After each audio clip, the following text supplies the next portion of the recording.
Hello again. We're going to start by reviewing the course syllabus, and then we'll go on to review the course schedule. The course description is this course is going to promote the examination of successful aging across a continuum that will facilitate your appreciation of how aging has changed through history and is currently perceived and experienced across global cultures. This course focuses on the students of global societal values and attitudes related to aging, and how the values and attitudes of older people themselves, family members, interprofessional care providers, and society influence the quality of care that older adults desire and actually receive, because they could be different.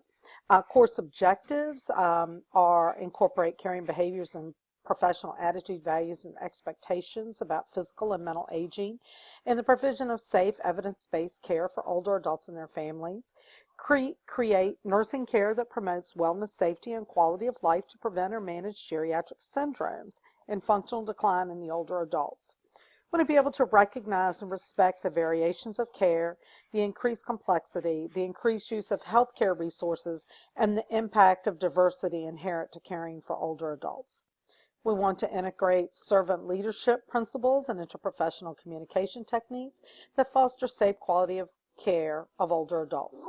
We want to promote ethical values and compliance with legal principles and regulatory requirements when addressing complex older adult issues, including elder neglect, abuse, and abandonment. We want to also apply nursing gerontologic concepts to appreciate global health of the older adult. Sorry about that. The course credit is a two credit course with 30 hours. It's 100% online. It's 15 weeks in length, and there's my faculty information. There is my name, and my office is 113. My hours that I'm actually in the office are posted. But you can call me anytime. The best way to reach me quickly is call that cell phone. I'm only in the office in those office hours pretty much because I teach in the evening. So please reach out to me. Do not hesitate to call that 804-833-5537. You can also email me. My email does not go to my phone, but I do check it a couple of times a day. I always check it in the evenings also. And then also texting. You're welcome to text me on that 833-5537 because, always 99% of the time I have that phone with me. And there's my email also. And just take note, after my last name, there is a 2. If you don't put that 2, I will not get it. Of course, your prerequisites, 3208 and 3240. There are no co-requisites required. There is the book, Jet and Towie, 9th edition. And of course, I'm sure you already have your APA software. No recommended text. There are, assignments down here, the instructional methods, materials, their readings, websites, so forth. Your health promotion project is 30% of your grade, so that's a huge chunk. It's going to give you the opportunity to provide health promotion or clinical prevention for an older adult. We'll also be talking about that later. You're going to evaluate it through reflective writing, and just always make sure you look at that rubric for it, because if you don't look at that rubric, you're going to lose lots of points. That goes for the case studies also. Then you have case study assignments, 3 at 10% each. I will tell you the case study assignments are not APA format. You do not have to write those in APA format. Your health promotion project paper has to be written APA, but this case study assignment, they do not have to be APA format. You can bullet them. The discussion boards are 10 at 2.5 each, so that's 25% of your grade. You make sure you take a look at the discussion board rubric.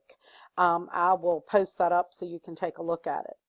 Let's see, on those I've talked in the welcome message. Please make sure you respond to my question and your peers, even if it's after the Sunday at midnight, because some people, I know sometimes when I was in school, I didn't post my peer responses to 11:58 p.m. So make sure you do go back and take a quick minute to answer someone's question or answer my question, please. Homework assignments, they're 3 at 5% each, and there's a homework answer key. Let's see, that's graded by, and there's the grading scale, which you all should be familiar with. It's in every class. 94 to 100 is an A, B plus 91 to 93, B 87 to 90, C plus 84 to 86, C 80 to 83, and a D plus starts at 77. And this is the grading scale unless you're in a practicum course where it's pass fail. You have all the lecture discussion topics. It goes module 1. It tells you what topics we'll be discussing, and assignments are to the right.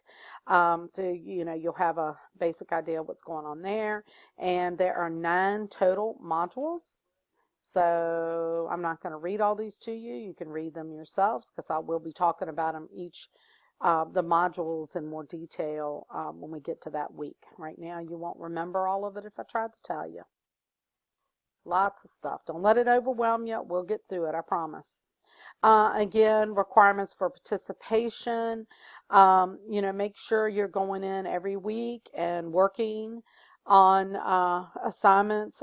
That first week, we need to make sure that you are engaged and you have done work, because if you're not, we have to drop you out of the course. The registrar will drop you out of the course.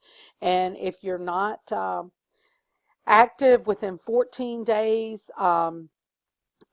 you can be withdrawn from the courses. So please make sure you take a look at that. That has to do with a lot of the financial aid requirements and so forth.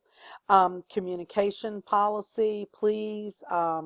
It's your responsibility to keep me up to date. Reach out to me. I will work with you in every way I can. But please, communication, communication, communication. There's also an Ask the Faculty discussion board. Anything you want to ask about assignments or coursework, please do so. But if it's a personal nature, like, I haven't seen my grade, I don't know why my grade is a 70, I have an emergency or illness in the family, please don't post that under Ask the Faculty. Email me, contact me separately. We do everything we can to return within 72 hours. If you've posted something or you haven't heard back from me, there may be a problem. Maybe I didn't get it because I'm usually on everything every day. So please just give me a call. Let's see. And we're on Eastern Standard Time. And of course, if you have to own a desktop or laptop and have access to high-speed internet. And also, now the out-of-course expectation, you can expect about 2 hours per week out of coursework to one nursing course credit, so about 4 hours a week. Let's see, you're expected to turn in your assignments on time. The original discussion posts are due 11:59 p.m. on the Thursday of each week that they're assigned, as noted in the course calendar modules. And again, if you have difficulty, please reach out to me. For each day an assignment is received late without prior notification and approval, 10 points per day will be deducted from your grade. So again, you do not want to lose those points, so please reach out to me. The peer responses, of course, are due by 11:59 p.m. on Sunday. I would encourage you to try to do them earlier so that way we can get some discussion and going there. Assignments, again, your APA, your paper for your health promotion project is APA. You do not have to do APA for your case studies. Let's see. And of course, we want to make sure that you're doing undergraduate level work, their rubrics, and again, course-specific guidelines about the discussion board. Make sure you've got a good original response, a substantive peer response, and there has to be 2. And there's the disability assistance statement.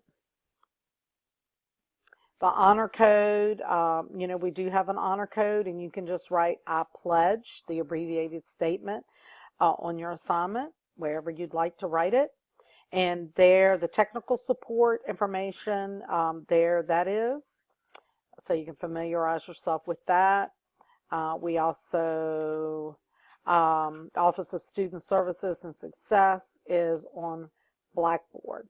And make sure you take a look at the College Resources tab because there's a lot of information there. That takes care of the syllabus. One last thing to say about the syllabus, please keep a copy, because if you ever go to grad school and they want you to take some course that it doesn't look like you had, they'll want to look at the syllabus, and that can maybe prevent you from having to retake a course.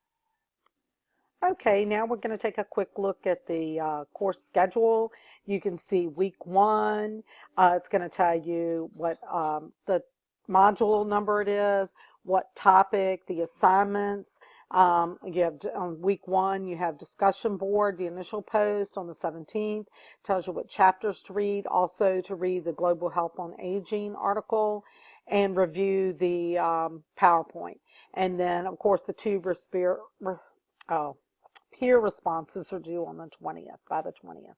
Week 2, again, same thing. It gives you all the assignments there, and so forth. So if you just move right on down it, you can see, again, pay attention to the module, what it entails, all the assignments, and what's due.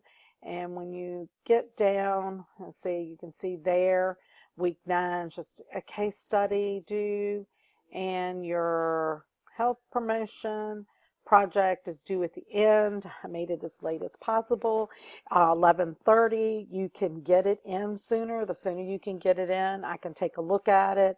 And if you're really missing something major, I can, if there's enough time, I could contact you. So any questions on the calendar or the syllabus, please reach out to me. Again, you can see the big Thanksgiving break. It's the only thing with this fall semester. It's 15 weeks, but we don't get a break until after week 14. But it does give you an opportunity. You'll have 11:19 to 11:30 at least to work on your project if needed. Again, don't wait till the last minute on the project, because you do have to interview a client and go from there. So anyway, again, reach out to me if you have any questions. Thank you.